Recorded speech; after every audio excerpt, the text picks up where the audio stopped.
Side खबरों के लिए सब्सक्राइब करें फ्लेम मीडिया और उसके बाद बेल आइकन को प्रेस करें ताकि सबसे पहले आपको मिले एक्सक्लूसिव खबरें।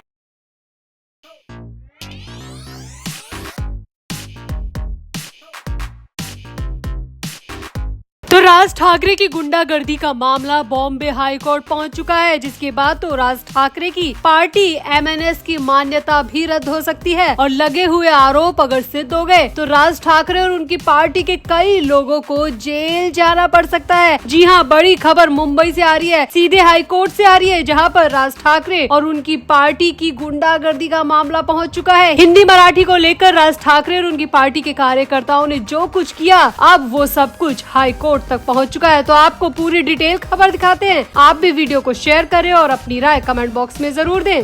तो ये तो आप सभी को पता है कि राज ठाकरे और मनसे के कई कार्यकर्ताओं के खिलाफ कई अलग अलग थानों में एफआईआर दर्ज है और सबसे बड़ी बात ये है कि अब इन एफआईआर की जनहित याचिका भी बॉम्बे हाई कोर्ट में दर्ज की जा चुकी है और बॉम्बे हाई कोर्ट से मांग की गई है कि राज ठाकरे की पार्टी की मान्यता हमेशा के लिए रद्द कर दी जाए और जो निर्दोष लोगों को, बेगुनाह लोगों को इन्होंने सताया है, उनकी एवज में राज ठाकरे और उनकी पार्टी के लोगों को जेल भेजा जाए। यहाँ आपको बता दें कि ये सभी एफआईआर राज ठाकरे और उनकी पार्टी के कार्यकर्ताओं के खिलाफ हिंदी भाषी लोगों पर किए गए हमले के विरोध में की गई थी और अब इन्हीं दर्ज एफआईआर को लेकर जनहित याचिका भी दायर की गई है। ये जनहित याचिका घनश्याम दयालु उपाध्याय ने दायर की है। इसमें आरोप लगाया गया है कि राज ठाकरे और उनके कार्यकर्ता आज नहीं बल्कि साल 2005 से ही हिंदी भाषी राज्यों से आए प्रवासियों के खिलाफ भीड़ हिंसा में शामिल हो रहे हैं और इससे भारत की अखंडता, एकता और संप्रभुता को खतरा है। इस जनहित याचिका में एक नहीं कम से कम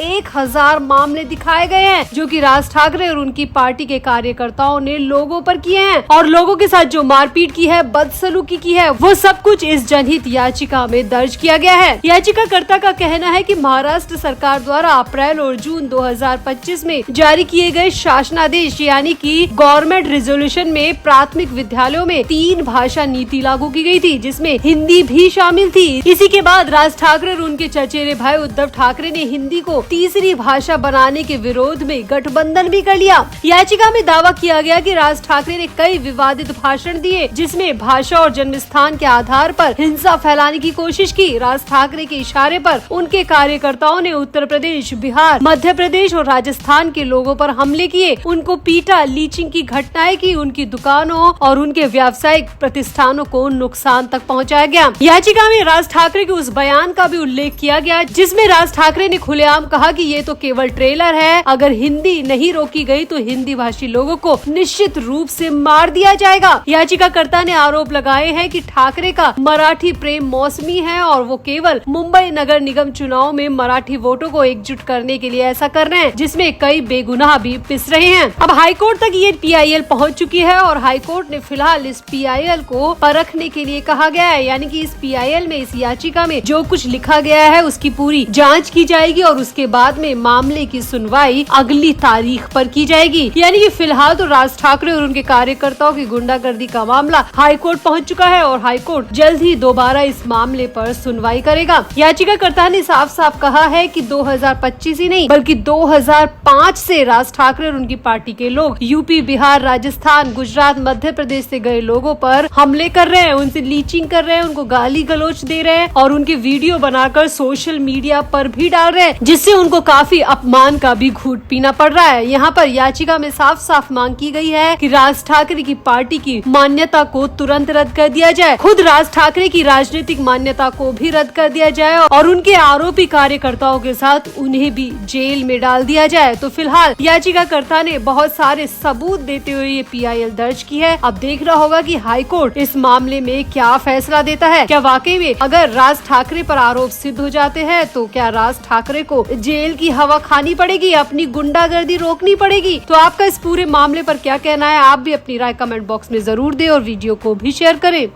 तो वो मराठावाड़ा इलाका जो हमेशा सूखे से ग्रस्त रहता था, वहाँ पर पिछले एक हफ्ते से लगातार बारिश हो रही है, बादल फट रहे हैं, जगह जगह पर पानी भर चुका है, लोगों के घरों में पानी पहुँच चुका है, खेतों में पानी पहुँच चुका है, बड़े पैमाने पर वित्तीय हानि हुई है, 8 लोगों की जान जाने की खबर भी है। इसमें से लातूर में 3 लोग, धाराशिव में 1, बीड़ में 2 और नांदेड़ में 1 व्यक्ति की मौत की खबर साफ साफ आ रही है। यानी कि बाढ़ और भारी बारिश की वजह से वहाँ पर जन और जीवन पूरी तरह तबाह हो चुका है। अब इसी के लिए उद्धव ठाकरे ने केंद्र सरकार से मांग की है कि अतिवृष्टि और बाढ़ से तबाह हुई खेती को बचाने के लिए तुरंत कम से कम 10,000 करोड़ रुपए की मदद घोषित की जाए। उद्धव ठाकरे ने कहा कि किसानों के बैंक खातों में नुकसान की भरपाई की रकम तुरंत जमा होनी चाहिए, जांच बाद में कर लेना। उद्धव ठाकरे की मांग बिल्कुल जायज है। उद्धव ठाकरे ने ये भी कहा कि बैंक किसानों के खातों से कर्ज की किश्तों की कटौती ना करे, क्योंकि अगर ऐसा हुआ तो उनके पास खाने पीने के भी लाले पड़ जाएंगे। उद्धव ठाकरे ने कहा कि केंद्र सरकार को बैंकों को निर्देश दिए जाने चाहिए, पंचनामे और नियमों की जांच में समय न गवाएं, पहले भरपाई दे और बाद में छानबीन करे, क्योंकि वहां पर किसानों को तुरंत मदद की जरूरत है और कम से कम 10,000 करोड़ रुपए मराठावाड़ा के लिए तुरंत पहुँचाया जाए, उनके किसानों के खातों में तुरंत पहुँचाया जाए। साथ ही साथ जो उनकी लोन की किश्त है उसे भी काटा ना जाए। उद्धव ठाकरे अपने हिसाब से मांग ठीक ही कर रहे हैं, क्योंकि वाकई में मराठावाड़ा के जिले बीड़, लातूर, धाराशिव, जालना, संभाजीनगर, नांदेड़, परभणी, वहाँ पर बुरी तरीके से बारिश ने तबाही मचा रखी है। लाखों हेक्टेयर जमीन और खरीफ की फसल पूरी तरह बर्बाद हो चुकी है, पशुधन बह गया, सड़कें बह गई, घर बह गए, रबी की फसल भी खतरे में बताई जा रही है। अब इतना सब कुछ मराठावाड़ा में हो रहा है, पूरे महाराष्ट्र में इसकी ही बात चल रही है, इसकी ही बात की जा रही है, लेकिन संजय राउत को ये सब कुछ मजाक लग रहा है। संजय राउत ने भी आनन फानन में प्रेस कॉन्फ्रेंस की और मराठावाड़ा की इस स्थिति के लिए सरकार को जिम्मेदार ठहराया। हालांकि प्राकृतिक आपदा के लिए सरकार जिम्मेदार नहीं हो सकती, लेकिन फिर भी संजय राउत ने बार बार फडणवीस सरकार पर कई निशाने साधे, कई आरोप लगाए। संजय राउत ने तो ये तक कह दिया कि फडणवीस सरकार सिर्फ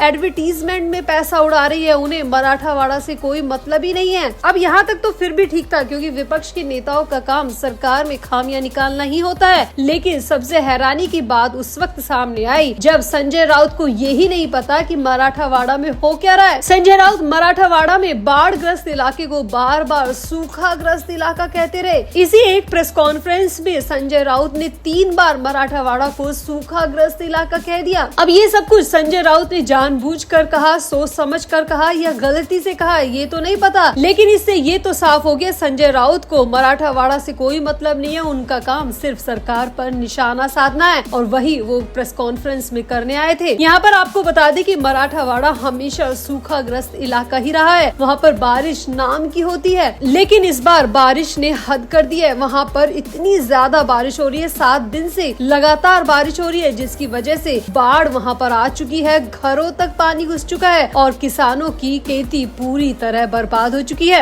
अब इसी को लेकर उद्धव ठाकरे जहाँ पर 10,000 करोड़ की मदद की मांग कर रहे हैं, वहीं संजय राउत ने प्रेस कॉन्फ्रेंस में पूरी मांग को फीका कर दिया और बाढ़ ग्रस्त इलाके को सूखा ग्रस्त इलाका कहकर वहां का भी मजाक बनाया और खुद का भी मजाक बनाया। इतना ही नहीं, संजय राउत ने तो ये भी कह दिया कि सरकार सिर्फ AI की मदद से खेती करने की सलाह दे रही है, AC कमरों में बैठकर किसानों की स्थिति का जायजा ले रही है, उनके पास इतना भी वक्त नहीं है कि वो हेलीकॉप्टर से जाकर मुआयना कराए। टीवी के सामने और मीडिया के सामने वो सिर्फ नाटक कर रहे हैं। संजय राउत बार बार सिर्फ सरकार पर सवाल उठाते रहे, लेकिन उन्हें खुद को नहीं पता कि वो इलाका बाढ़ ग्रस्त है या फिर सूखा ग्रस्त है। इस तरीके से संजय राउत ने अपनी प्रेस कॉन्फ्रेंस में अपना तो मजाक बनाया ही, साथ ही साथ जो उद्धव ठाकरे 10,000 करोड़ की सहायता राशि की मांग कर रहे थे उसका भी मजाक बना दिया। तो आपका संजय राउत की इस प्रेस कॉन्फ्रेंस पर क्या कहना है? आप भी अपनी राय कमेंट बॉक्स में जरूर दें और वीडियो को भी शेयर करें।